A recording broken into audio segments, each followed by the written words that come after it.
Hi, my name is Smile. How you doing? I'm the Baron. And I'm the Wolf of Combo Street, Chris Lotus, and welcome to the 18-Bit Podcast. How's everybody doing tonight? Well, I'm doing fine. How about you? Right. Pretty good. What about you, Smile? I'm doing pretty good, Baron. All right. So, as the listeners probably wondering who the fuck we are, as I probably say, I'm the Baron. I'm a Twitch streamer, all that, writer, shit like that. Are we cussing? Fuck it. You already did. Are we doing this like we're live on air? Yeah. Fuck it. We're doing it live. We'll do it live. This became R-rated in less than a minute. I'm pretty comfortable with more than a minute. This hasn't gotten R-rated. We're PG. We're above PG-13, but we haven't hit R yet. I like how he did the fusion technique with his title. It's like I'm a Twitcher and a streamer. I'm a Twitch streamer. Yeah, but no, like this. Long story short, if you wonder what this podcast is going to be, we're going to discuss gaming and nerd type shit, but we're going to discuss wherever we want to discuss. I'm going to try to limit my cussing. Keyword try. Guys, would y'all like to take over, explain some other stuff? Alright, so I introduced myself as, of course, Chris Lotus. I'm a gamer, obviously. I think all of us in this circle are.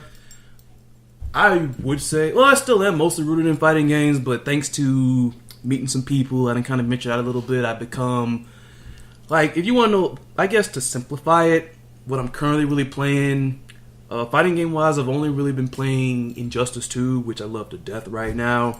And Smile over here, like, granted one of my wishes, because I always loved BlazBlue as a game, and him and a couple others, pretty much I got more people to play that game with, and that's awesome. Been playing Central Fiction for the Central Fiction. On the side there, he also got me into Smite, which my first MOBA. I know I'm late to the party. Been liking it, honestly. We'll get more into, like, I guess, characters and that down the line. And also, I can't explain the addiction of this freaking game, but even still now, not just because of the freaking event, which just ended, been benching on Overwatch like crazy. I don't know how a freaking shooter could get so addictive then. Speaking of that, well, let's hold it off then, because we got one more person to introduce. I can get that later. As I said before, my name is Smile. My other alias is the Cheshire Cat. That's where Smile comes from. But I'm an artist, gamer, and I'm an artist gamer. I'm gonna throat chop you. But R-rated yet?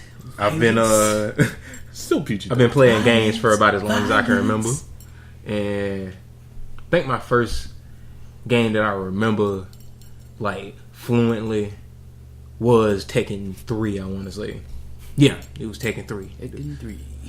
And I remember, like, the main thing I remember from that game was like the most hilarious thing when you do the little arcade mode and you beating up the ninjas and they give you health. They drop little pieces of chicken and you pick them up. Yeah, chicken. But I've been playing games for as long as I remember. I'm not, pro level or anything, but I do try to. When I play fighting games, I play them on a bit of a competitive level. Yeah. But aside from that, I play Smite, like Mr. Lotus here previously stated. But I'm a well-rounded gamer, I guess. I play fighting games, I play some adventure games, some RPGs here and there, some MOBAs. But aside from that, when I draw, it's just whatever comes to my mind. You know what I'm saying?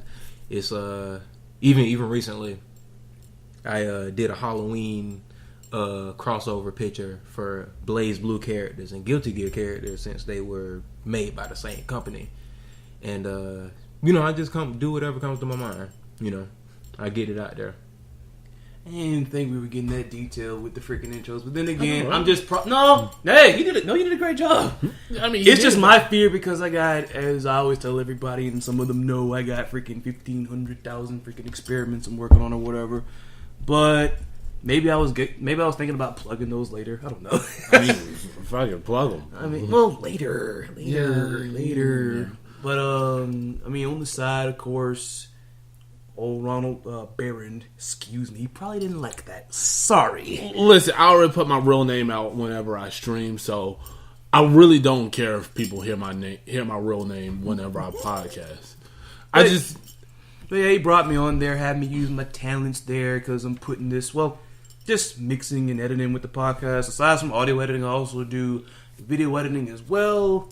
Got a YouTube channel featuring stuff from my old poetry to one video. I'll talk about that later, that I treasure a bunch. But recently it's been Overwatch footage, funny, awesome, crazy, epic moments. Just recently put out a review, my reaction, albeit kind of late, to this visual novel I finished roughly last year called Root Letter. But I've been meaning to look at it. I saw the video pop up on my timeline. Awesome. I just haven't looked at it yet. Sorry about that. That's cool. I don't have to watch every little thing, but just a little bit more. But that's pretty much what we're doing this first episode, is kind of introducing ourselves here. You would say we're getting down to the root of our origins. Yeah. But also talking about some things else, like other topics, but Yeah. Well, fuck. I feel like they're gonna be one of what since y'all list out the games that y'all generally like to play. I feel left out. But yeah, no, like for real talk. Long story short, I'm the RPG main. I can't say I'm the RPG main of the group, but it's just like RPG games, like story heavy games, like Yakuza, Kiwami, which I'm doing the playthrough of that right now. I'm streaming that. Yakuza Kiwami, which is also a remake of the first Yakuza. Beautiful game. I highly recommend it. If you want to get into that series, I recommend going with like Yakuza 0 or Yakuza Kiwami. You don't miss much with 0 because 0 is just like the prequel to Kiwami, but Kiwami is the official first remake of the first Yakuza game with just some added stuff. Yeah, like story heavy games like that. Persona 5, Final Fantasy 15.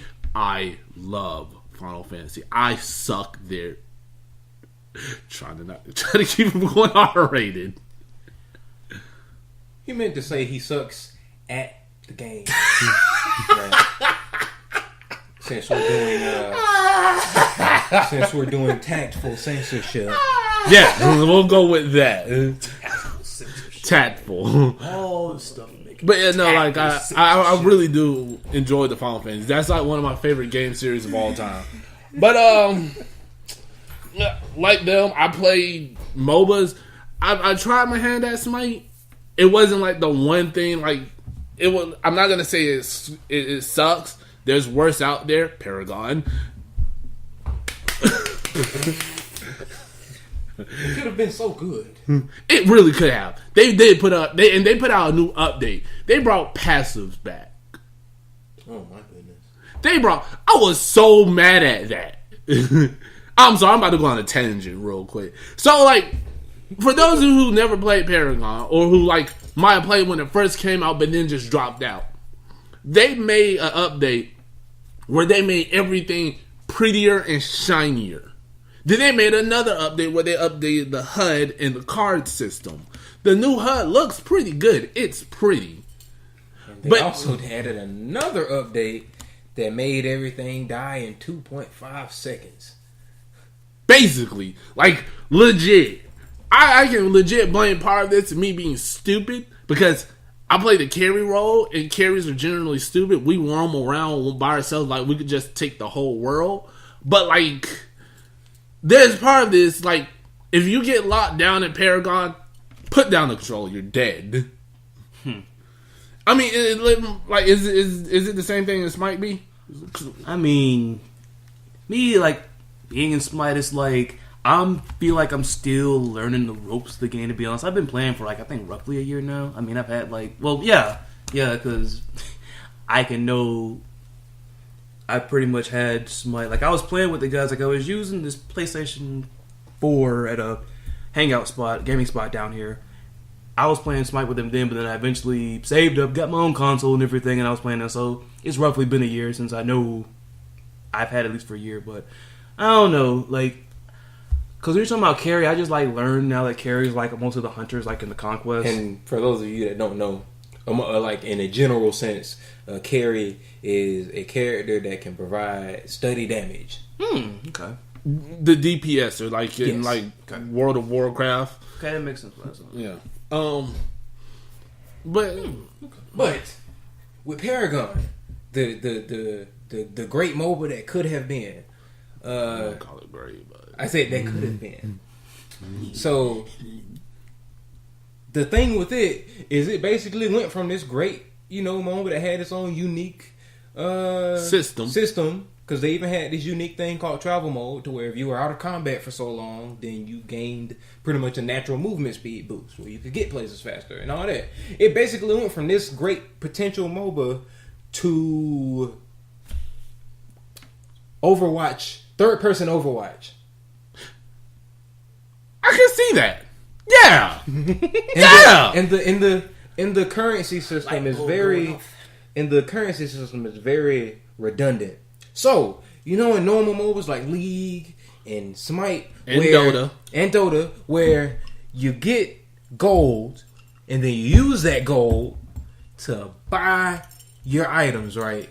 You use the money that you earned to buy the items.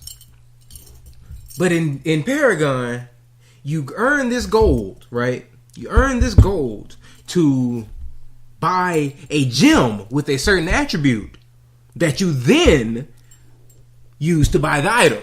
Well, it's not like buying a gem. Like, eventually you do end up buying a gem. Well, it's like you're buying points into, like, this specific stat area. Because, like, they have 3 stat areas. They have, like, attack speed and basic armor. Health and health regen. Then the third one's just mana. Don't ask me on that. And, like, you buy points into that, and it costs you 1,000 gold. That's all the gold is basically used for. You can use it for a couple of cards, but like you're mainly going to buy points into that, and then you use the points of whichever of the 3 trees you got to buy your cards. It's redundant though. It is. It's convoluted and redundant. It's like, hey, I want to buy this TV. Wait a minute. It's $30, but what you gonna do first is you're gonna take that $30, go buy some gold plated chocolate coins, and then give me those chocolate coins to buy the TV. Yeah, like I said, like he's right. It is convoluted and redundant, and pretty stupid because like when the game first dropped, the way you bought, like, all right, by the way, they don't use normal items. They use these things called cards. You build a deck. Now they limited the deck to like 12 cards. And you can only have 3 active at any given time. Yeah. So, but what they equal out with that is like you can unequip and re-equip them as you go. Granted, you still have to spend those points, but they give you the points back when you unequip them. So, convoluted. So, like, Paragon on launch was Lil Wayne in the early 2000s. I could agree with that because I hate Lil Wayne right now. On launch, but now, yes, Paragon now is current Lil Wayne. He had potential. He could have been great, but You's a bitch. But on to better stuff. Better, more popular game of sorts. Injustice 2. Because all 3 of us, whether casual or semi-competitive, play fighting games in this podcast. Yeah. Word, I'm like probably, I don't want to say the top competitive, but I am competitive. I'm not gonna say the top, like far as like competitive attitude, because I mean, you know how to apply a casual nature when it's casual time. Play casually with people is like I'm not getting all wrapped up. It's like I'm not everywhere I'm freaking going. It's like, oh my god, like people acting like every time they go someplace it's like they're getting paid per game, and if they freaking suck, the messages. It's like, nah. I mean, but like sometimes those are the same But people. I do compete a whole bunch, though. Yeah, he competes Exactly. way more than us. But yeah, no, I was about to say, like, honestly, with some of those people, they are trying to break into the world of esports. Like, honestly, 2017 is a year to be alive, as far as I see it. Because, like, you can make a living playing video games. I mean, just recently we had in China we had the League of Legends World Championship 2017. By the way, like if there is anybody who listen who play League of Legends and watch that, and you're like a Samsung Galaxy fan, congratulations to Samsung Galaxy. They took down like basically one of the hands down best teams in the world. I mean, like this was so emotional that like the captain, the leader, he broke down crying. Like people was like, this was a famous sweet picture. Like you could see it. He was bent over in his chair after this whole game, and he lost. He was crying. Do you know why he was crying? I feel like you're gonna make a joke, but go for it. Why? Because I'm assuming they had money on the line, right? Oh yeah, a lot of money. Okay, they had money on the line, and not even to segue over, but you said, like I said, you said they were all hyped up and energized because they had money on the line. They had a lot of money. They had a lot of money on the line. Well, this is a message to the would-be pro gamers out there. Would-be pro gamers. If you just sitting in your mom's basement playing Smite or League or Injustice or Street Fighter 5, and you act like you're winning like $100, $200 a match, and you're just like the greatest guy ever.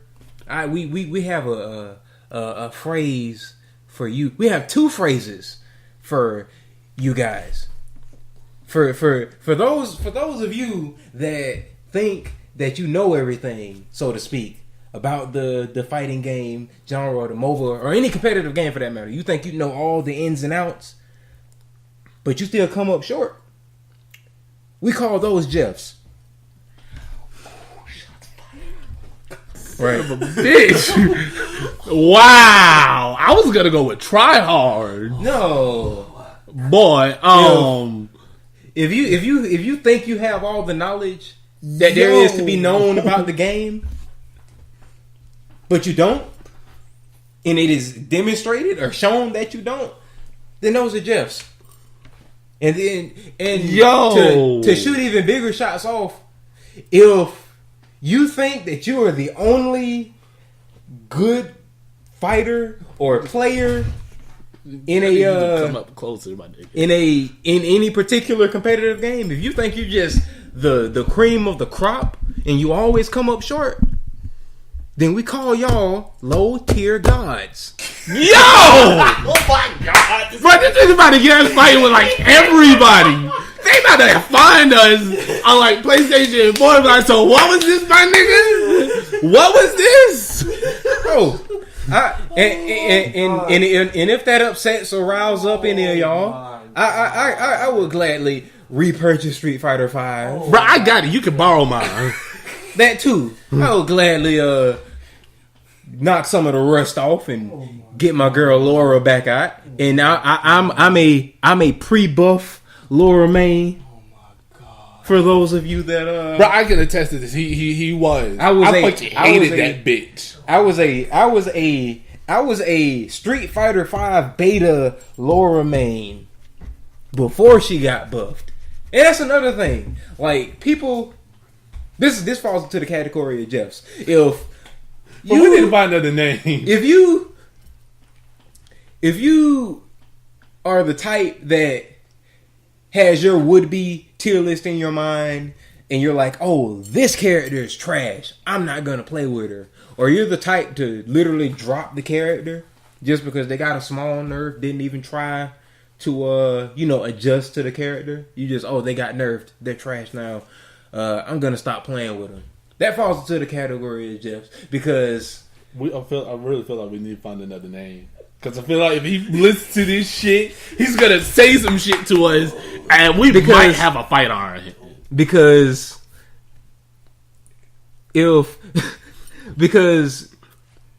point in case, nameless friend of ours, Nameless. nameless friend of ours, he was convinced that Laura was probably the worst character in the game when Street Fighter V came out, right? Said she was the worst character in the game. And then after Laura got this unnecessary buff, because she was already a good character, you know, just underrated. Soon as she got this little buff, he's hooping and hollering about being a Laura main. And I was like, no, you're not. May Laura have mercy on your soul. Like, Oh my god. you can't just renounce something or declare something as trash, and then when it gets this slight buff, then you claim main, and then still get beat by the people that played the character initially in the first place. Point taken.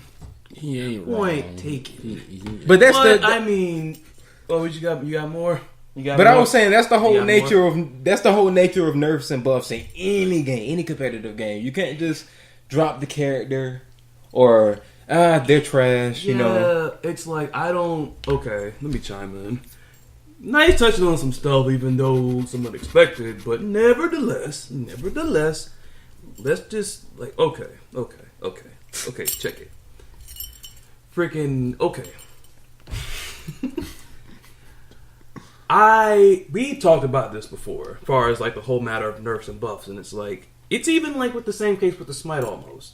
Because I remember when the whole thing was gonna go down with Odin and the Bird Bomb, and everybody was thinking that he was gonna be trash.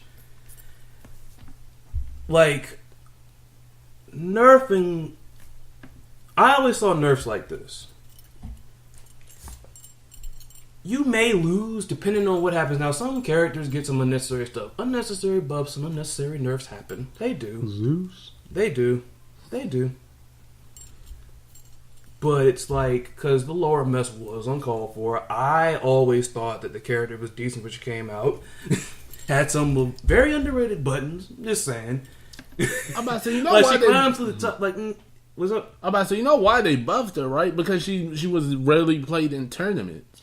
That is what they mainly base their buffs and nerfs off of. Like, they look at tournaments. And then lo and behold, Yeah. everywhere. Yeah, like, it happens with, like, a lot. Sorry to interrupt you. No, that's But, like, it happens with, like, a lot of games. Like, a lot of these games, like, Including Smite. Smite. They even say that in the patch notes. Yeah. Like we want to have them see more play. yeah, Smite. No, real. I'm gonna go real life here. Like Yu-Gi-Oh, Pokemon, all this. Like the people who make the games, the people like officials, they look at these tournaments and they be like, all right, what's played the most? Who's played the most? Who, like, how good is this person? How good is that person? How bad is this person? That person? And they make the buffs and nerfs necessary.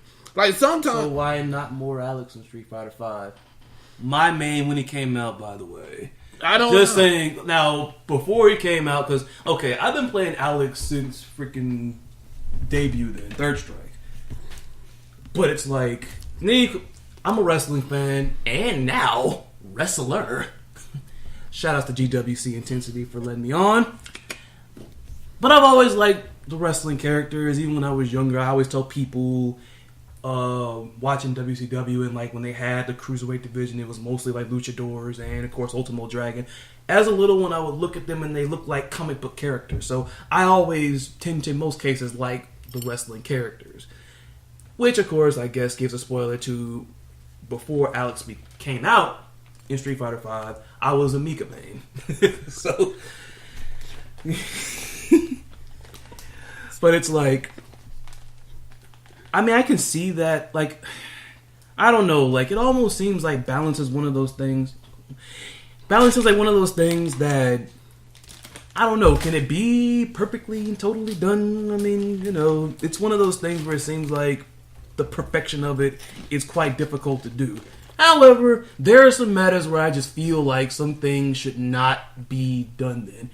I heard Larry whisper Zeus earlier in terms of Smite then, and I agree, that shouldn't have happened. That character has already enough presence in Smite with his freaking chain lightning. It's like, and then they said they were going to buff that. It's like, why? Why? It's like, cause okay, To put things in perspective, it's amazing. It's like, okay, he'll really start like blowing up people with his chain lightning, i.e., getting kills. When, let's say, for instance, he has the max items. I think you have this Smite at 6. Yeah. Likely. By the Dota. 5th item at best is when he starts really blowing people up, and then like if his level coincides with that. Now, with that buff on his chain lightning, I could see him freaking blowing people up in with 3 items at the very best. 3. It's like, why? Why, honestly? But at the same time, it's like this. What I was getting at with the whole buff and nerf thing is this. If a character gets nerfed, okay, and usually what happens also when they nerf something is when there's a particular strategy that practically everybody is using, and it seems...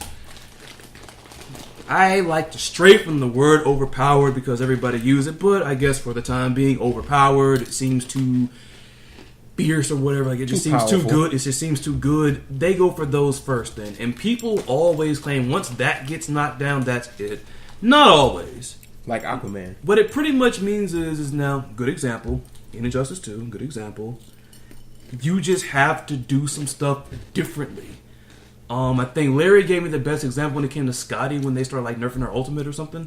In Smite, they nerfed her like actually 5 times now, and she's still very, very good. And they nerfed the aspects of each of her abilities, and they nerfed the dog twice. I want to say, because initially, like her whole kit, briefly, is that her whole gimmick is that she's an ADC, she's a carry, and she has a wolf with her that she can sick on people, and it does a portion of her damage.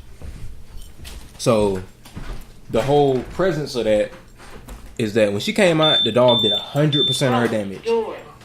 Now, in subsequent patches... That was wrong.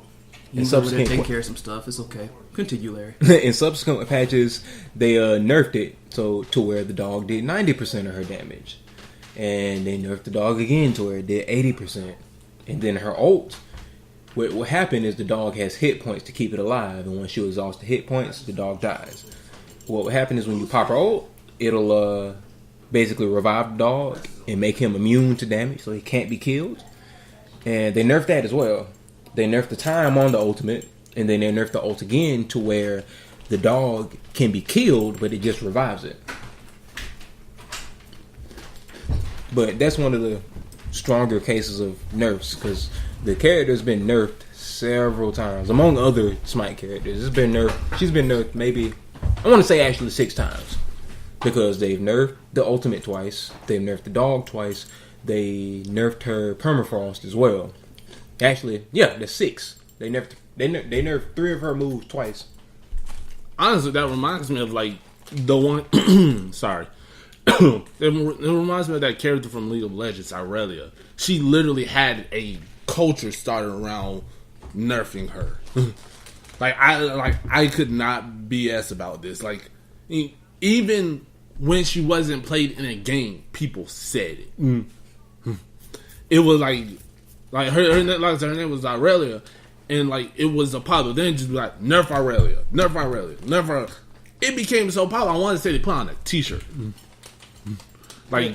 Yeah, it's like, but my thing is, you're gonna, in most cases, if your character gets nerfed, you just have to find other tactics, honestly. I mean, it reminded me of, I'm trying to think, basically when they nerfed most of the jabs in freaking Street Fighter 5.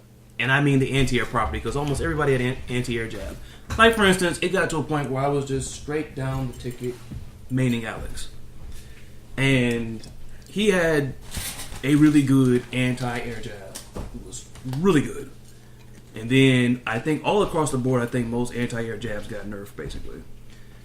But nevertheless, with him, they gave him. I mean, of course, you have the knee, the anti-air knee, and you also had they buffed his crouching fierce, which is like that launcher with his shoulder. That they made it to where it became more of a viable anti-air. So it's like, had to go from doing like the freaking jab, which is like the fastest thing, and like of course apparently one of the most abusable things since I've heard Street Fighter V being jokingly called the jab of Fighter V. But it's like, okay, these jabs, these anti-air jabs are gone, so you got the anti-air like with your special moves, something else, but the normal. And I liked the freaking crouching heavy punch buff, because especially with that, I mean, yeah, you get a restand with anti-air and with jab, but if you got like an anti-air with, of course, his crouching fears, and if you had meter, I mean, that was into EX knee. I like that a whole lot more. I mean, that's just the thing. Now, I mean, yeah, there are times where unnecessary buffs and unnecessary nerfs happen, but I feel like players just gotta do better at freaking giving it time, fleshing it out, finding other tactics, approaches, and then, of course, deciding, maybe should I change, should I not? But that bandwagon stuff is kind of whacked out. I'm about to say, let's add some levity to the moment. We're getting a little serious about the buffs and the nerfs. What's really serious? I mean, not serious, but just a little levity. Let's talk about the games in general, the games themselves, our enjoyment of the games. I don't enjoy Paragon. I still don't know why. Paragon. Oh my goodness! All right, but for real, like we're gonna like for instance, what was the first instance of any fighting game, even if it's your first fighting game, that you consider the character your main? Well, we're having a long silence.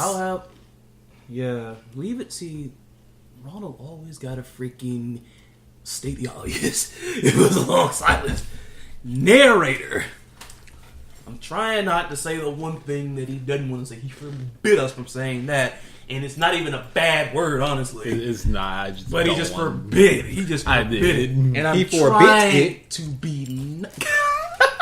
I'll give you that one. He forbid it, but no, like he forbid us to say it, and I'm trying not to be evil, at least for now, because we are enough evil as it is so far. But you're right. I'm just saying though. But I guess do you say like the first instance? Yeah, the first instance you said you would say you had a main in a fighting game. Dang, I was gonna use a recent example just because. How wrong from Tekken? Don't ask me which one, but I know how wrong from Tekken. I touched that nigga. I was like, I love this man. No homo. Does it have to be the first? I'm sorry. I'm like, no homo, but I love this man. No homo, but I love this man. He is my main. He is like that one nigga I want to learn.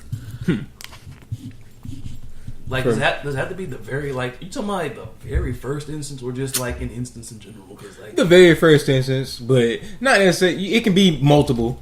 That's the one that I remember. I mean, it was just the one I have on top, but like it's very recent. Go ahead. I'll allow it.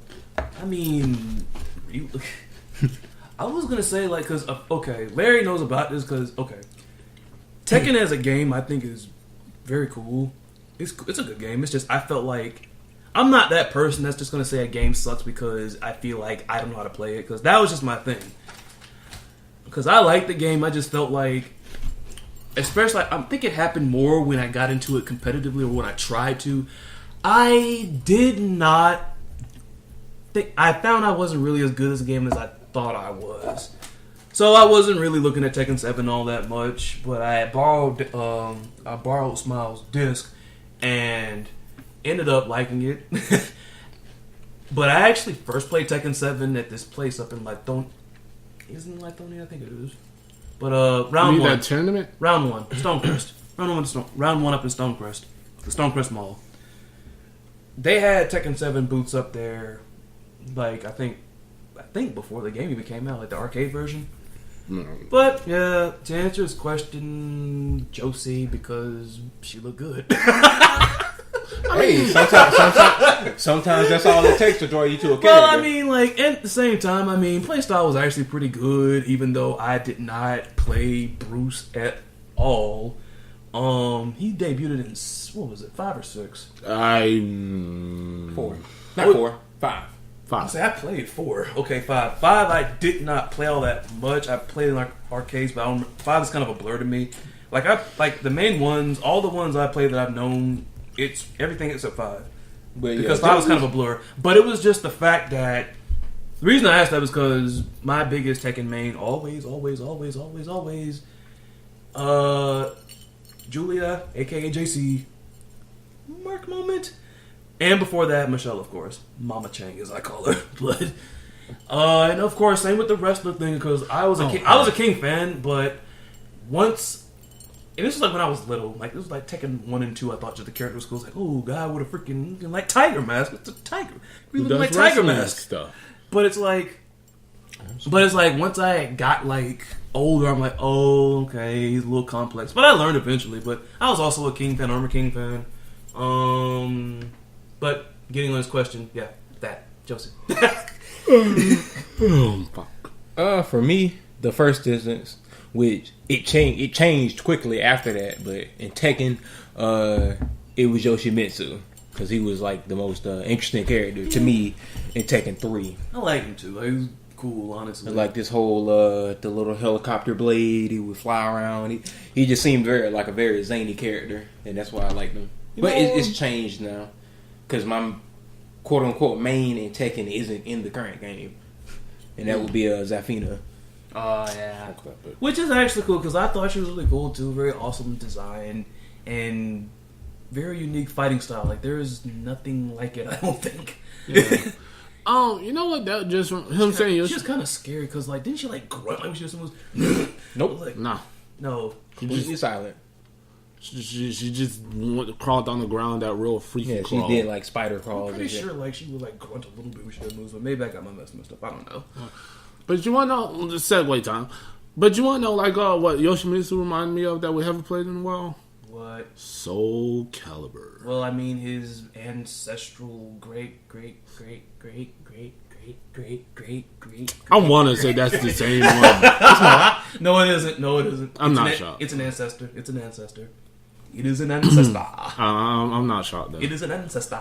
Like you could, and even in the Soul Calibur universe, there have been 2 playable Yoshimitsus. Yeah. But like I said, like we haven't had a. I kind of want a new Soul Calibur. I kind of want to see how Soul Calibur would play. Would love that. Yeah. Well, I mean, you know what? Seeing that Street Fighter V, which honestly I dropped, I got bored with it. I'm sorry, which is messed up because.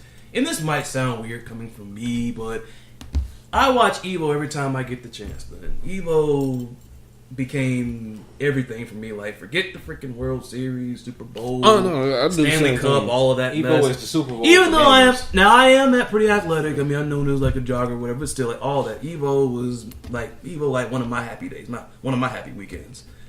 And they revealed freaking Abigail at the previous one, and then. The messed up part about, I mean, he got a reaction out of me, but I was like, okay, big freaking guy makes Hugo look like a freaking toddler. It's amazing. Finally, somebody makes Hugo look like a toddler. But it's like they should have revealed Menat first. Then I would still be playing that game. I would still be playing that game if they had revealed Menat first, because I was a Rose main in Street Fighter 4 along with T-Hawk. But Rose, it's in debate, but I feel like I played them both fairly, like, decently. I couldn't pick my best character between the two. But I liked just, like, the gimmick, but it was like, I was so far gone and freaking Injustice 2 had taken me away, and I was starting to enjoy Tekken 7. I just, like, it's too late now, man. It's too late. Freaking, even the new guy, Zeku, he's even pretty cool. I heard he even, like, has a moveset that rivals Dante's long moveset from freaking Marvel 3. I'm about to say, you know that's old man Strider here to you. Well, that's what they're claiming, but I mean, he's, you know, his storyline, I think, is like he's Guy's mentor. Yeah. The original Bushin Ryu man. Yeah. The original one. But that was just the thing. It was like I was so far gone from it, then it's like I just lost, like, just vapor. And I forgot what I was freaking talking about before that. No, he was talking. You were talking about Abigail. I hate that name. No, before that. Mains. Before that. Something between that, but never mind. School. I know you were talking about the time when you got out of. You were talking about Evo when they. Yeah, what it was like. Yeah, but like Abigail, I hate that nigga. I hate Abigail. Note that this is going to be a Ronald catchphrase. I hate that nigga. Yep. It will come with no explanation. He's just going to say it. I hate that He's nigga. just going to say it. Several Like, times. I could have been. I would have been all right with them. No, not even unveiling Manat and Zeku before Abigail. Just don't unveil. I understand people got me. The character is freaking ridiculous. I've seen footage. Like, I've seen, like, the little footage of Smug playing with him and everything. But, like, it just didn't catch my interest. And it was like, okay, I'm going to play more Injustice 2. Basically. And especially since Injustice 2... Now, you see, I enjoyed Injustice 1, but Injustice 2 became my favorite game because they granted 2 of my wishes then. I got both characters that I wanted in the first game. They gave me Cheetah off the jump. Shout outs to Mario Rio Reed, making sure I didn't tongue twist that then. Other Cheeto main of another podcast, Combo Breakers. Check them out on SoundCloud. Love them to death. They talk about some of the same stuff. I ain't never heard of that, Chris. What? I ain't know he was a Cheeto man. I'm so glad I'm not the only one who heard that. Note that he's also eating a snack on the side, so that's probably also why he had it then. Apparently, when you own Cheetos and you freaking snack and everything sounds like Cheeto. No, you did Even if say I'm saying Cheeto. I was planting the thought in your head, Chris. Same way you planted those shots. Anyways, Yo, like real that pop off. Like, play it the same way. First freaking episode pop off. like I'm legit gonna. Got it. Cheetah main, since we're being grammar Nazis today. Cheetah. I'm gonna call her by her name Barbara and Minerva. That's what I'm gonna do. They put Barbara in the game, and then after that, Corey Enders came in there. Just so I can say Starfire, and he hopes that I didn't say Sapphire. How about that? Legit, when he said Barbara, I was gonna go Batgirl. And that one right there, everybody remembers Batgirl from Injustice 1.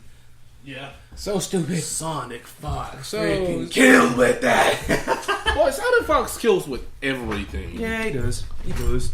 Any and everything. Any and everything. I even heard he had a good Jason Voorhees in freaking Mortal Kombat X. Who everybody else said was garbage, but everybody I knew played Jason casually. I've never come across like a Jason in any competitive tournaments I played in.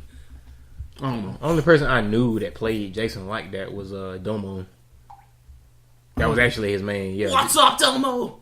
Wait, which Domo? Not Chris Domo. Like y'all just call him Domo. That's it. Oh, Dominique, man. Yeah, that Domo. Big Domo. Big Domo. I'm about to say we know two Domos. Big Domo. But yeah. That's Howard. Injustice 2 Injustice 2 is the fighting game of the year for me. I bought the Ultimate Edition and I got my money's worth. Yeah. Most definitely. Yeah. See, only definitely. Combat Pack. I said Combat Pack again. I keep saying Combat Pack. Although I would not mind going back to playing Mortal Kombat X over freaking Street Fighter 5. But anyways, Fighter Pack 1 was the best one. Fighter Pack 1 was the best one. For me. Just cause Starfire. Just cause Starfire. I've been wanting Starfire and Injustice 1 for the longest of time once they started putting out DLC. Just saying. No, all we have to do is wait on these last two mystery characters And in Fighter Pack 3. And yeah, I heard that's supposed to be getting revealed sometime soon. Now let me get to that right there.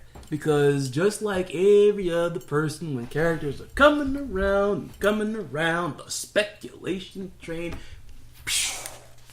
going. So, my theory of it is this. For all you Injustice fans out there, or fighting game fans in general, we've had 3 fighter packs. I am so happy I did not say combo pack. Combat pack. Add another one. Uh-huh. Combo breakers, what's up, guys? Anyways, we got 3 fighter packs now. Notice any patterns with them? There, so far, with the ones that have been released, there has been a Mortal Kombat character in every fighter pack thus far. Finish. Sub-Zero in the first, Finish Raiden in the second. How was your day?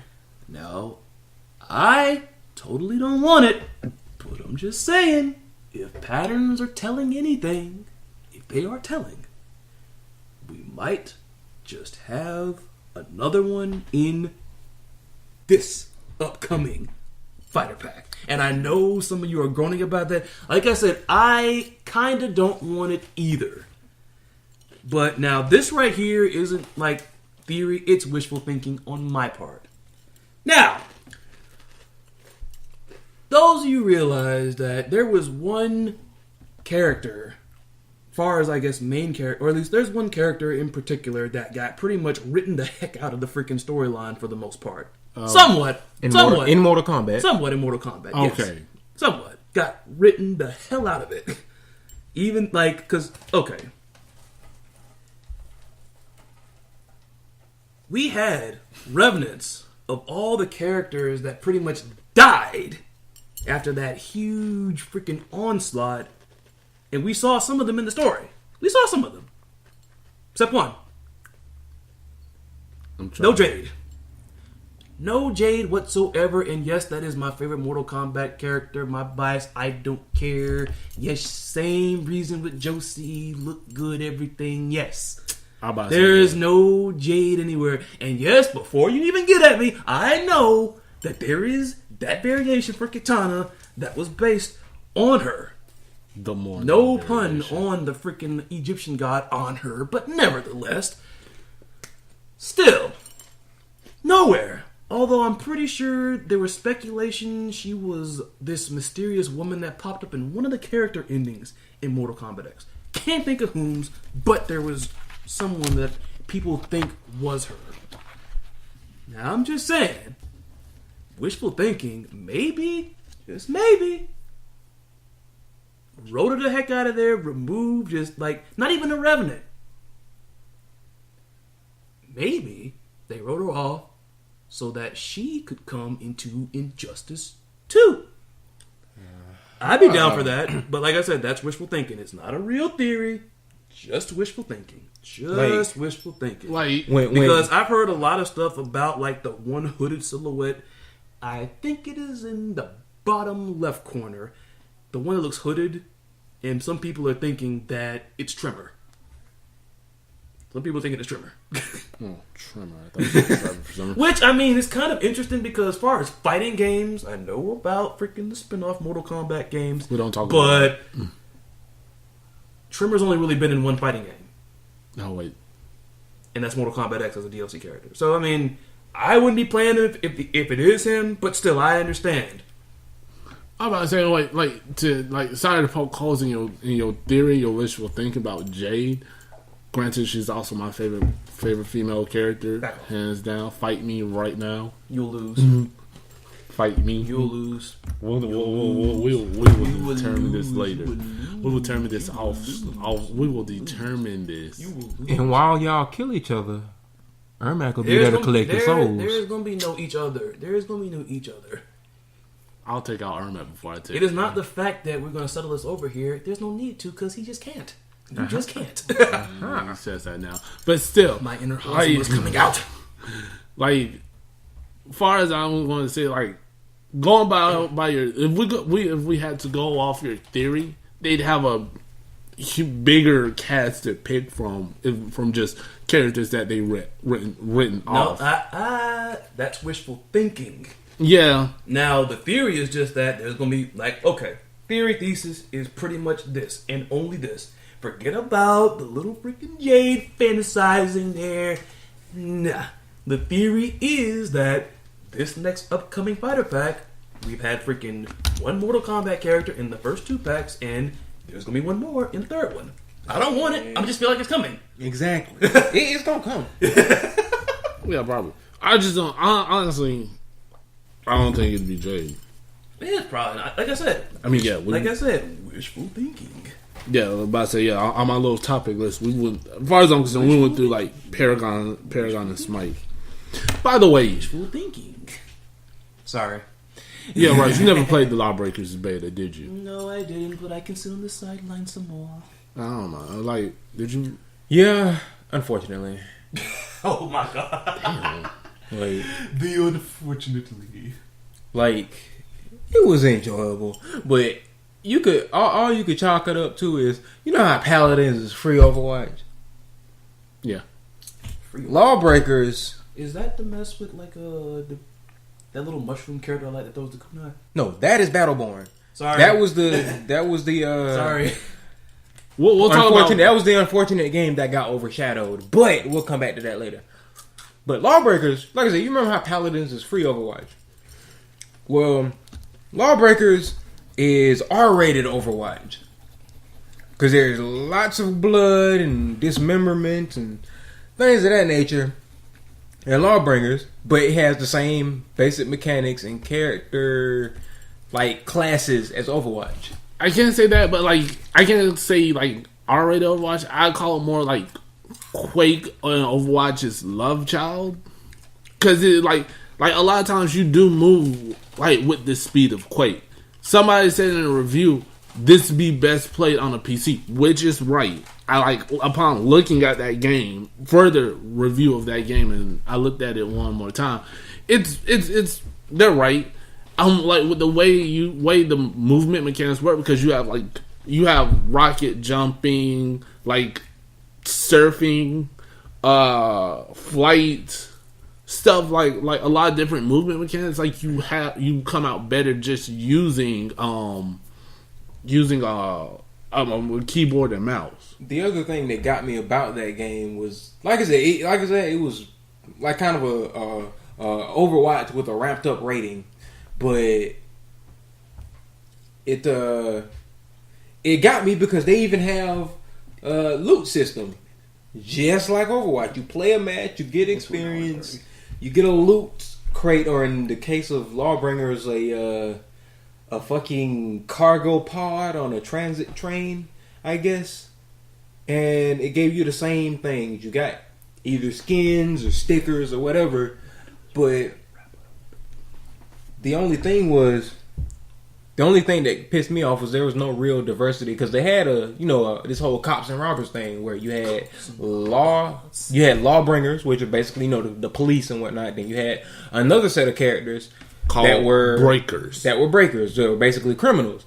The thing that got me was that there were maybe 6 types of characters, 12 total, and each character class was pretty much just duplicated. If you had an attack character, it was the exact same character, just reskinned as a law enforcer and a criminal. Exact same character, no variation between the two. Just reskinned for aesthetic purposes. That was one of my gripes about the game. I mean, like with that, I could appreciate that, because it explained why there would be these characters that play the exact same on different sides. I could live with that. Because that's always been a problem with like Overwatch or something like that. Like Team Fortress 2. You could say they explained that perfect, like they explained theirs perfectly, because Team Fortress 2, like, it was like the exact same characters on both sides, like they looked the same and everything. The only difference, like what the way the story went was like, oh, it's these two sides, red versus blue, and that's just basically it. Sorry, whichever side you played on is like that character looked like that, had that color, except unless you had a hat. That's okay. I just wish that they had a higher character diversity. Not even that. Just even between the characters that they have. If you got the cop version of this character, the cop version of, like, I guess a tank. Let's say a tank, and then you got the the criminal version of it. Have some type of variance and abilities between the two characters instead of having them be exactly the same. Just one's a criminal and one's a officer. I mean, just have a little bit of variance in between them, so you can be like, other than the look, I like this one because they can do this and the other one can't do this. Yeah, like I said, like it's one of those games. Like I said, a lot of people are also claiming their failure to like when they release, because they release during the summer. Not a lot of people buy games during the summer. Like I probably did because I caught games on sale, but like just outright Buying brand new releases. Because like because you're going to be like during the summertime, you're going to be out and about doing things with your life. Like a lot of kids get out during the summer. You know, they go to the beach. You know, go ride in the car, go to parties, shit like that. Man, it's not bullcrap. Y'all know people be inside be freaking playing nothing but games, man. You know that. We said most people. We said most people. No, I'm being obnoxious. Yeah, I'm about to say like honestly, us three we're probably different. Like we. Shout out. But yeah, no, the reason I brought up Lawbreakers because I want to talk about like Lawbreakers and other hero shooters, like like Lawbreakers, Overwatch, Battleborn. Overwatch is bae. I can't even argue that. Like Paladins. Shout outs to Tina Mickle cosplay, and then shout outs to Comp Captain Stoner Senpai Paris. Shout outs to Toxic Sin. You're freaking hysterical. And well, he loves to shout out everybody. Oh yeah, I know people, man. Yeah, but yeah, I was wondering, cause see, okay, I got into the whole Overwatch thing pretty late. Like I said, I've only had my PS4 for a year. Yeah, I got so I didn't I'm still kind of new to everything, but like I just never understood like how addictive a freaking shooter could get though. Also, speaking of which, then freaking Overwatch World Cup! Congratulations, South Korea! I thought they lost. I thought they did. I thought they won. I don't know. I thought they won. Continue. I thought they won. I thought they won. I thought they won. From what I saw a picture that was like GG South Korea. I generally know sometimes that means you've been hanging around too many freaking people down here, dude. Because they say with everything, man. They say that for everything. Yeah. You can freaking drop your ice cream in the middle of the street and they're saying GG. You're right. That is a gamer thing. Like I said, I know it's I use it like whenever I play the match. I'd be you could freaking be sitting on the side of a freaking corner and licking a freaking cone of ice cream and somebody will say GG. Alright, yeah. But yeah, I'm going to look you up. could be freaking stubbing your freaking toe and somebody will say freaking GG. Alright, while you look that up, I'm going to be talking. You could be telling on somebody and they'll say GG, man. I'm just saying. Anyway, but freaking middle initial is a freaking B and somebody will tell you GG. I'm just telling you. So I want to talk about hero shooters. Like to go, I'm gonna start off as Lotus said, Overwatch is bae. Like that, as far as I'm concerned, hands down the best. Well, wait a minute, hold up, let me alter that. Sombra is just saying. Never mind. He's a Sombra man. But yeah, no, like Overwatch, as far as I'm concerned, South Korea beat Canada to win the Overwatch World Cup. Base. I didn't know. I didn't watch it. I told you, because see, basically, there's an assortment of people, and I'm pretty sure. Well, you know what? It's probably not even a regional thing. I'm pretty sure it's all around. I've seen it on the web. What has been up with the whole GG thing meaning something negative? I mean, I understand, you said to somebody when you beat them in a little something, but I mean, it's not always negative, but sometimes like people do use it to be like they usually tag Scrub on the end of that. Yep. See, that's when you turn it negative. Yes. Sometimes you just do use it and you be like, good game, this person. Yes.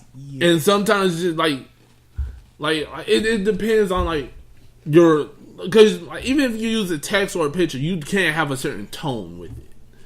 And the picture I saw, it just conveyed the fact of the matter that South Korea might play a really great game, and they're being respectful. Be like, GG South Korea, good game, you did good, but try again next year, because it's happened before. When you don't have to explain this like we understand. I'm just saying though, you went straight for the negative. I'm just saying the first freaking thing. It's instinctive. Shut up. But yeah, lost. Alright, so Overwatch breakdown time, peoples. Then, since you're getting to know us, let's see. So, favorites all around, then let's do it like they did it at the MomoCon, shoutouts to MomoCon photo shoot this past summer. Favorite offense hero, go. McCree. No. Soldier 76. Fuck. Those are my two favorites. McCree. Out of the offense hero, I guess I would have to say Tracer. And you got to pick one. Okay, you pick Tracer. I've been having fun freaking Tracer. I just said it, Sombra. Favorite, Sombra. Right. There's a difference between your favorite and your best. My favorite is Sombra. My best, probably Reaper. I have to go like that. Who's your best? Who's your best? I might have to alternate between like either McCree or Soldier 76. Yeah, Soldier's cool. I like Soldier. I know. I'd say my best would probably be Soldier. Okay. But granted, I don't own the game, so Larry the Smile Guy. Oh my god. Favorite builder. No. Your best offensive words are like, you're gonna still say Tracer. Yeah, because honestly, I haven't been playing that much offense characters. Mm-hmm. So I would say my favorite and my best offense character is Tracer. Mm-hmm. All right, so no. Okay, so in that case, all right, there's that. Defense, go. Widowmaker. Who's all the defense heroes again? Widowmaker, Hanzo, Bastion, Mei, and I'm missing one. Junkrat. I was about to say, ooh, Hanzo. Okay. Your favorite? Yeah, he's my favorite defense. Widowmaker here too. Right. We know why you like. We know why. See, Lotus. There's a. Oh god. Oh god. There's a story for Lotus, because Lotus is only his common alias. His true alias, his hidden alias from the public is known as the Booty Man. Lotus. Let me interject this because Larry about to get all propaganda with this mess.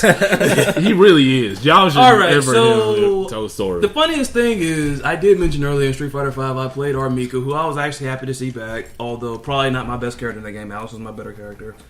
And so it got to a point, like, I was just in the lab because I didn't have the PS4 at the time, so Larry was cool enough to let me freaking train on his console. And as I'm over here nailing combos and all that, like, pretty much I was just doing straight combos into the Peach attack, as they call it. Or the Keijo attack, if you like to. Or the Booty attack. Well, right.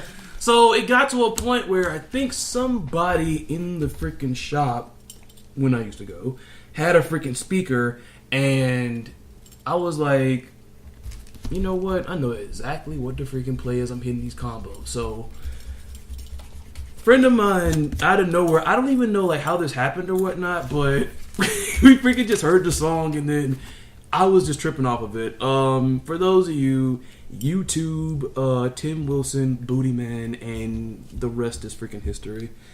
The song is freaking... I mean, it's hysterical. Also, rest in peace, Tim Wilson. But yeah, awesome song. It's freaking awesome. You'll either think it's awesome or you'll be tripping out. But that was the reason why he says I like Widowmaker. I mean, characters, awesome design. I did not get my hands on like the freaking one where she looks more human, but that's also luckily we're getting another one of those. Yeah. But now, who's your best defense, or is it just same? For me, same.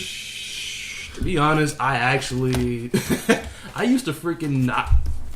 Well, I did not like Mei, but I was neutral about the character. That I was like, you know what? Let me go and pick her up. As a matter of fact, the reason I picked up Mei was because that Jing Shi skin looks so freaking awesome, and I am a Shinko fan. Darkstalkers! So it was like, if I get this skin, she will get played, but I don't think I really am that good with any of the defense characters, to be honest. Maybe Widow? I don't freaking know. Lightning round continues. Now we get big and we get beefy and we get tanky and we take a bunch of damage, everything. What's your favorite tank? Go! Winston. Favorite tank? Wait. Orisa. I feel like Orisa. I haven't played the new one. That's kind of fun. It's kind of fun. Yo, isn't Doomfist in this chapter? No, he's offense. Yeah, that's it. But like he said, there's a funny story behind me liking Orisa. Yeah. Because when she came out, I didn't like her at all. Did not. At all. Not even like, and she's not my cup of tea. I was like, I do not like this bitch at all. Nah. It was like a Professor Ogilvy and Nikki Parker type of thing. I ain't like it at first, but then she kind of grew on me over time. How? And I was like, what? How? You talking about how I came to like Orisa even though I didn't like her? See, I was about to go off on another tangent about the Parkers because I hate that show. Anyway, I basically liked her utility because even in a game where you have to deal a bunch of damage or do whatever, I still like utility over a lot of like high damage and stuff. Like utility and mobility, things of that nature. Utility matters very much, and like I said, the character has some really good tools, honestly. I really freaking liked Orisa when she came out because I really do not freaking like Bastion. And she can be anti-Bastion. Like, she uses all of her tools pretty much there. Well, two of them in essence. Because pretty much with me, if I see him, throw my little wall up, then the little baby Ryan wall up. Super armor. Brrr, and he ain't gonna stand a chance unless he just happens to get a read on me and I have to back off. That's pretty much that. But Orisa's really awesome. Really freaking awesome. Favorite tank for me, Are you ready? Here I come! Might as well be him. Might as well be him. I freaking love playing the heck out of Reinhardt when the game first came out. I know some really funny nerfs happened to him, but I really didn't mind him all that much. But we'll get to the reason later. But yeah, he's still my favorite. But on the topic of the best, my best probably is Orisa. Same here. And for the record, I cannot stand Winston. Displacement. That is my favorite thing about her, actually. Is that little displacement orb. Yeah. I was about to say, like, I'd say Winston's my best because he's like the only tank I play. All you gotta do pretty much is just chase people. Just chase people. Isn't Diva a tank? Yeah. Yes. I never mind Winston. I used to hate Diva too, but I warmed up to her, to be honest. Yep. Favorite support character, go! I'm supposed to be freaking initiating this. Stop freaking stealing my thunder. But you Hold already, on. you already put it. No, it's already on the table. There's no rewind. We live, man. We live. Apparently, But, we did it. We'll do it live. Yeah, Mr. freaking make it R-rated in less than freaking 6 seconds. Anyway, I did not make it R-rated, but I did make it higher than PG-13. Support. And for the record, being since we're gonna probably cover her in a bit, and just because I know some people, smart Alex, have been already on that tangent or whatever, Moira is off the limits. We're gonna be talking about her in a little bit. Who? Moira. The new healer. The new talent healer. We will get to that. I never heard. I about to say I never Let heard us about it. guide you. Let us then. guide you.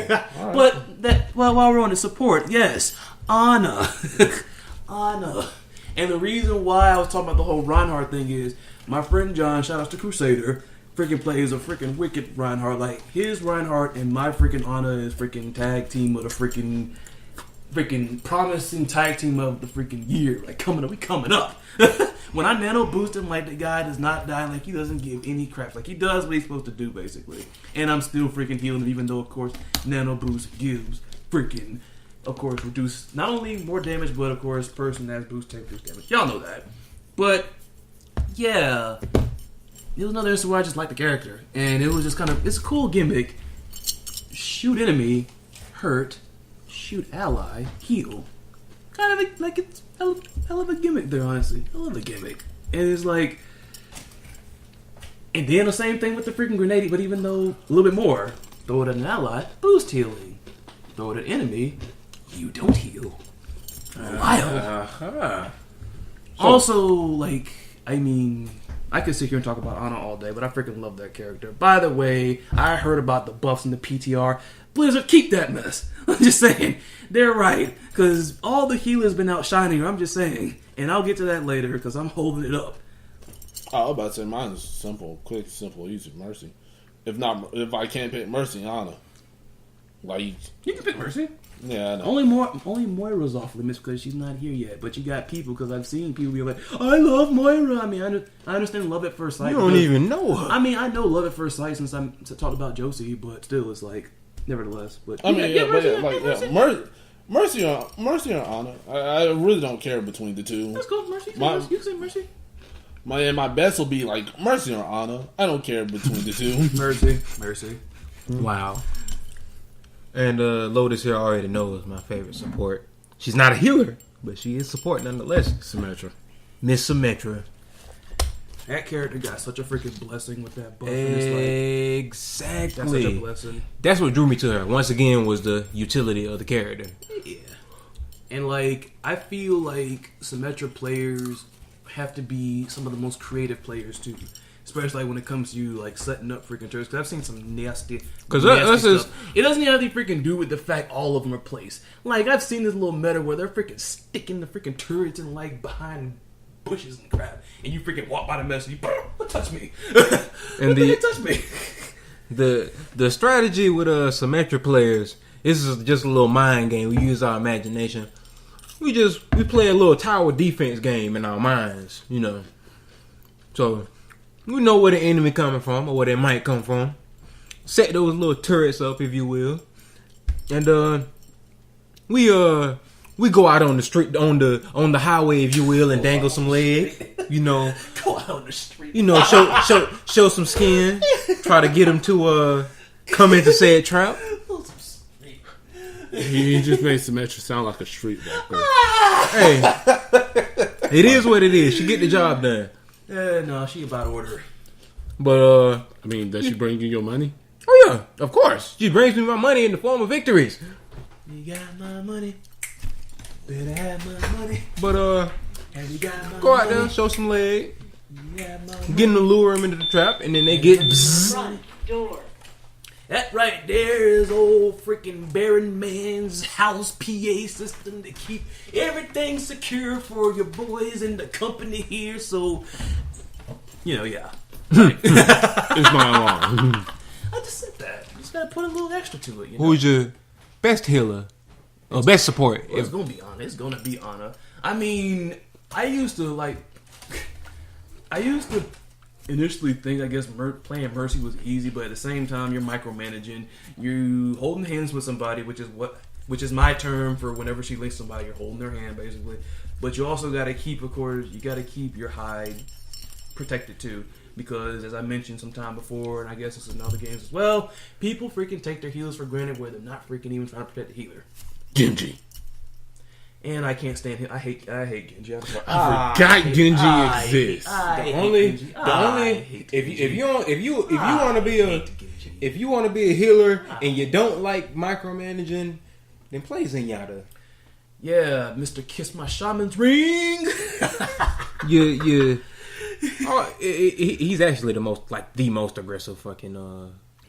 He pays for it too, because you know they'll tell you. Well, Larry more so, I don't know, but pretty much one of my favorite modes currently right now is a little 8-way deathmatch mode. The 8-way kind of gives me flashbacks, I guess, because of sometimes the funny respawnings. It gives me flashbacks to Unreal Tournament. Love that series. But yeah, I once tried playing Zenyatta on there for once, just so I could go around saying "Kiss My Shaman's Ring" every time I got a freaking kill. Yeah, I mean, Another Smite reference, people. Yes, it is a Smite reference. Yeah, but it's like he's aggressive, but he pays for it because it's like surprise, surprise, getting two-shotted by Reaper. Fan the Hammer dead by freaking McCree even before the last couple shots from the Fan the Hammer get there, he's already dead. But rightfully so. But Zenyatta's a cool character. Zenyatta's cool. And I guess we kind of already talked about our characters, right? In other words, people we don't like there, basically, right? Mm-hmm. I think we covered that. So, Moira. Yeah, so what's up with her? Moira. Well, Let me tell you about this shit right here, right? So, you ever was like, I want to heal, and I want to fuck shit up too. You ever think about that? all the time. Okay, so Moira is the chick for you, right? Cause get this, she got a dark stance, and she got a light stance. She sounds like What the Zenyatta. hell is that? Ooh, Smite reference, people. Smite reference, just throwing them out there. But yes, dark stance and a light stance. And obviously, the light stance is healing, support for allies, and the dark stance is damaging for enemies. So, at least from what they've shown in the trailer, she has kind of like this light sentinel that hovers over, and it tethers to any ally that's near it, heals them for a certain period of time, and then it disappears. And in the dark stance, she basically can tether to an enemy with this stream of dark matter or whatever, and it kind of like siphons their health off. It's kind of like a Symmetra beam basically, but with like this dark energy. She also has a teleport, a very fast like boop, you know. That's to quote Sombra. To quote Sombra, give him the boop. Hey, Toxic, Sin, boop. But she has a teleport, very fast one at that. And her ultimate is what steals the show. Like, her ultimate is essentially, you remember Zenyatta's emote where he does the whole I control dark and light emote thingy? Yeah. It's like the ultimate version of that. She shoots a beam of darkness and light together that obviously it both damages enemies that it hits, but it also heals allies as it passes over them. So she can rain down ultimate destruction. Oh, hold on. Come here, sweetie. Let me take care of you. Heal him up, and then go back to death and destruction over here, you know. But she seems like a really cool character. The design is really cool because she seems like a scientist that's almost a manifestation of her work, you know. But she's a very interesting character. I can't wait to play with her. Yeah, like she seems pretty interesting. Like, seems like she's gonna have like a little. I mean, I'm interested to see like how she just melds in with everybody else. Like, that's the one thing, of course, like with this game, you always wonder like how are these new characters gonna meld in with everybody else then? Because everybody, I think when Doomfist was coming out, they were talking about freaking, you know, Zarya combos with him and everything with the freaking the gravity blast and then the bam. It's like Meteor Strike. Yeah, it's like. You know what killed me though? What? They were talking about Doomfist since before. They were talking about Doomfist as a character before Anna came out. In speculations. But that was because they had his lore. Not his lore, but you know, his gauntlet in the launch trailer. So it was like, when they gonna have this guy in here? He seems pretty strong. Yeah, it seems pretty cool because it's like now you got like a different. I mean, it's like kind of cool to have like that one character at their tease. You kind of wonder when they're gonna come around because I don't know how many people, but I know some folks kind of were thinking that same exact way. And I'm going back to Street Fighter V, another character I actually like playing, but I was falling off around the time when she came out. But they were wondering who now we know as Colin was going to be a character, and soon enough that came around. Especially seeing her like in the story mode and kind of manipulating everything. But soon enough that came around, and pardon the obvious, easy pun, but such a freaking cool character. Such a cool character. I said that one time too many. Because the pun is now, I think I just killed all the cool puns by just repeating that or whatever. Love Colin though. So but yeah. Also, reason why I like Moira, another one of my biases for Overwatch characters, Talon Gang. Basically. If they're a Talon, I like them. I don't know why. So they have a complete. Well, no, they don't have a tank, do they? Not yet. I mean, front you could. door. Yep, Ronald's about to curse us, but anyways. Don't worry, folks. We're secure. That is us being secure. With the 8 bits are fortified by 18. 64 more bits. 18. 18. You said 8. You said 8. Okay. Did you want to get all Cheeto with the Cheetos? Anyways. I'm gonna hold you to that for the rest of this. I swear. But yeah, it's like so. Talon Talon got a whole bunch of offense because they got Doomfist, they got freaking Sombra, they got freaking Reaper. But you know what? I don't care. Well, I mean, I don't know. It's a slippery slope that even Kazooie herself couldn't freaking tackle over. That's one of my favorite games of all time. Just in case you wondered, Banjo-Kazooie, love it, love it, love it. But yeah, it's a slippery slope that even Kazooie couldn't climb up because it's like, could you call freaking Doomfist a tanky offensive character? Wait, hold up. What about Roadhog? He's not talent. Him and Junkrat just kind of do what they want. They're just criminals. Okay, cool. I didn't know that. I don't follow the lore. Don't give me that look, nigga. Hey. Language. My fault.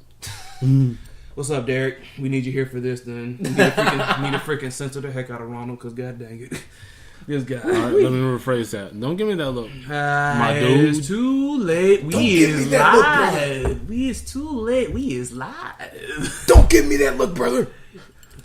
But yeah, well, I don't know. Could you call I'm sorry. Doomfist might as well be the freaking tank. He can be the freaking tank in the far as storylines are concerned. Because wasn't like everybody freaking trying to freaking beat up on Doomfist, and he was just like, no. My boy killed Tracer. In that infamous moment where he freaking ripped the mess off of Tracer. My boy killed Tracer. He undid Tracer. That's what I call it. He undid him. Undid it. And I'm sorry, I understand people are heartbroken with the whole Terry Crews thing, but the guy who voices him, I'm sorry, I don't know his name off the top then, but he was a perfect match then. It's some because it wouldn't have been right for him to. Not saying that Terry Crews couldn't have made a serious put some seriousness into the role, yeah. But knowing what he normally does, especially we know him for the Old Spice guy, and we know him for the Old Spice guy. And shaking his titties like that's what we know Terry Crews for. Yeah, but that's what people were expecting. They were expecting some kind of comedic antics in Doomfist, which that wouldn't have worked for the character. No. Exactly, because this guy is bad. Because I actually play a lot of Doomfist. I was playing my 8-way, try to get better with him because it took a while getting used to freaking the hand cannon and. Trying to know where to place everything, but he has a pretty good moveset, but it's just kind of funny. In gameplay with freaking Doomfist, his worst freaking... angry. Not even just that, but I was going to get to his freaking worst enemy is one of his own. If freaking Sombra hacks him, god dang it, it's terrible. What does he say? No, think about it. Oh, he's saying just game mechanic-wise. Yeah. Okay, yeah. Yeah, because no punches. You just stuck with hand cannon and melee.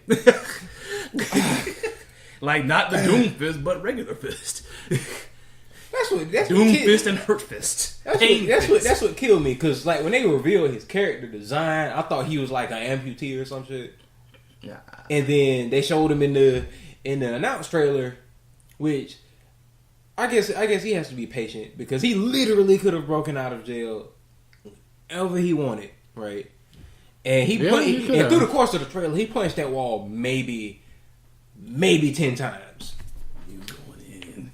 But being back to the main point, I was like, couldn't we say he's kind of a tanky offensive character? But he's a warrior. He's a bruiser. Yeah, he's a bruiser because he only really gets the extra tankiness when he's landing his abilities. Then be it the punch, the Saitama, or the freaking his uppercut.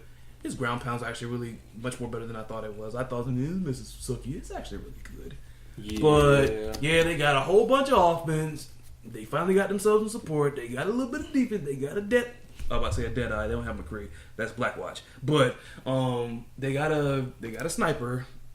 And that, but still, but think about it though. But think about it though. That's a pretty good team, don't you think? That's still a pretty good team. Doomfist, Reaper, Sombra, Widowmaker, Moira. I'm just saying, that's a good team. On the side note, tidbit of information. Doomfist little ground slam with the, if he's on the ground, he does a little short hop forward, slams his fist on the ground. Ground slamming the heck out this table. I know that. Sorry about that. But, you want to bring Doom. But, we talking about Doomfist. I can't help talk about Doom, so, but, all the punches. On a side note, Winston's leap used to be that. He didn't have this big Hulk, Good. cross Good. the map jump Good. like he does now. It used to be what Doomfist ground pound is. Good, because I can't stand Winston. I can't I stand mean, it's not good because they didn't keep it. No, I'm saying good because he ain't got it. Oh, no. He keep Winston the way he is, man. Chasing, thunder, freaking gun, all that mess. What you gotta do? Like I said, he got an electrical, he's a tank with a symmetric weapon, then you freaking tackle on somebody and you chase him. That's all it is. You chase him. You gotta stay on him. You just gotta stay on him. And on top of that, then Symmetra ain't got a leap. He got a freaking, sorry for me to drop in. And then if he gets mad because he get away, Oh. he just hulks out and he just starts slapping people around. And I thought that he could not be affected, and I'm using this just because.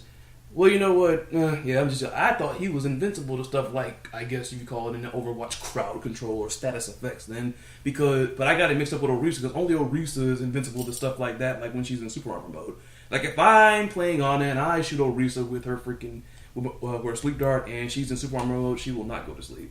Which is another reason why that character is so good. Is like she can freaking bulldoze through some good stuff. And I think it's a fair trade-off because I think Orisa has the lowest health of all the tanks in the game. With no, like, regenerable shield like Zarya has, who I've been playing a lot of because that Zarya skin from Halloween. Because she's freaking wicked! Love it! She's fucking, like, utility defense supreme. That's why. Utility defense supreme. Like, you better trademark that. She got You better she got a damage reduction ability that also keeps her from being affected by crowd control. So if Reinhardt tackles her, she's like just like clinch up, like nope. And then she has her little. Well, it depends. Like if he hits her like with that new bounce effect he has, like if he hits her with her shoulder, well, I don't know. I'm about to say she's immune to all of it when she's okay. Like she can't be affected by anything when she's armored up. I thought she could still be knocked back, but I could be wrong. I could be wrong. That's happened to me. That's happened to me because I've seen a Reinhardt. Because you know, with other characters, you'll see the Reinhardt tackle, but you might not be able to do anything about it. But with Orisa, like I said, I've seen him coming at me. Basically, just hit that button, and then I don't go nowhere. Like, what's up? What's up? She has that. She has a little portable Reinhardt shield that has a really good cooldown actually. Because by the time they wear the shield down, you can just drop another one. Yeah. And I mean, because I mean, it comes back pretty fast. Like, it has a pretty good cooldown. She's literally a walking Bastion. Because her regular fire is just better than Bastion. But she has her little walking Gatling gun. I mean, I'm just saying, okay. I just don't like the fact with Bastion is like I freaking peek my head around the corner and the guy kills me. It's like, why? And they say they nerfed him. It's like, no. He takes no skill. He got more utility because now he can freaking shred tanks like that. He got more utility. That's what happened. Yeah, he has a low skill cap. I would say that. Very low skill cap. But I will say this though. Thank goodness for Orisa. I got something for him then. But then again, also Tracer can kind of. I've been playing a lot of Tracer because Tracer's. I actually forgot how fun Tracer can be. Yeah. If but you just tick them off, that'd be awesome. But yeah, freaking like I said, she got the damage reduction, immunity to crowd control. She got a little baby shield she can put down anywhere. Has great cooldown. And the cream of the crop. Not including her ultimate, I'll talk about that in a second. But the cream of the crop. Shout out to Macho Man. Cream of the crop is her displacement orb. She'll shoot an orb out, and when you re-trigger the ability, it basically launches out tethers to anybody that's near it and pulls them to the orb. So you can displace anybody. You can yank somebody off the map. You can pull somebody back towards you that's trying to run away. You can pull somebody away from you that's trying to close in on you. It has great utility. And then her ultimate is a multi-hitting nano boost. Yeah, and like, cause I think there was one freaking match that I played with John where we actually had an Orisa on our team, and I was on it. He was Reinhardt, and the Orisa dropped that freaking buzz. Like, she dropped her supercharger, and I nano boosted. This guy was freaking swinging people, man. I'm just telling you, man. I live for this. Yeah, I love freaking Reinhardt. Reinhardt is what I hope to be when I freaking get around that age. I told you he was funny as fuck at the BlizzCon because the voice actor came out and he was for whatever reason he just had buckets of candy with him. Halloween. He was just walking around the audience, candy, candy, candy. And then they showed that awesome ass dual wielding Reinhardt cinematic trailer. But I think we're coming up on time, people. And so basically, like, I hope y'all enjoyed this. Then we're gonna pull it to a close. Then, as we close this out, first episode. So just, I guess, to establish everything. If anybody wants to plug anything, be it yours, be it anybody else's, floor is yours. Keep it brief and do it. Since me being an artist, all I really want to shout out is my my Patreon. That's about it. It's Nothing But a Smile, and that's no spaces and nothing is spelled without the G. So Nothing But a Smile. Search me up on Patreon. Once again, the Baron here. Come check me out on my Twitch. Come chat with me in between. Like, talk to me about random stuff that y'all want to talk about. My Twitch channel will be twitch.tv/Baron_Timma. Link will be in the description, link will be in the description. Low. Okay, let me try to be as brief as possible. So, my YouTube, if you want to check that out, it is look for Chris Lotus. On there, you'll have some old footage, like some old poetry of mine. Yes, I am a writer. More recent material will consist of some recent top 10s, some top lists. I've been starting to do those recently. If you have any ideas for any top 10s, I mean, so far all of mine are fighting game based, but I'm open for whatever. If you want to submit those to me, that's fine. Other than that, check me out on there. I'm going to probably start doing reviews on there sooner or later. There's one for Group Letter, as I mentioned earlier. You can hit me up on my Instagram, then look at me. Look at me. Check me out there at Wandering Blue Lotus. And if you want to hit me up on Twitter, I am at Gajeel Blue Wolf. That is capital GAJEEL, like the character from Fairy Tail, and capital B, and you can spell Blue Wolf, LUEWOLF. And if that is off, then I'm confused if I have it as ULF or OLF, but nevertheless, you'll find me there. Anything else? Far as me, that's pretty much it. Once again, shout out to Combo Breakers.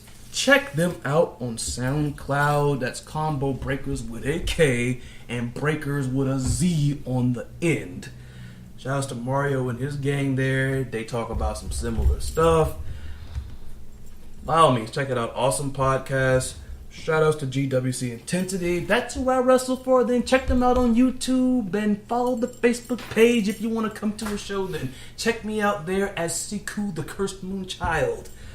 If you like wrestling, of course. I don't know how many geeks out there are freaking also wrestling fans. I know it seems a geeky thing. But yeah, hit that up too. And I have a SoundCloud as well. Hit me up on there. It's at soundcloud.com at Chris-Lotus-5. If you're into spoken word and all of that.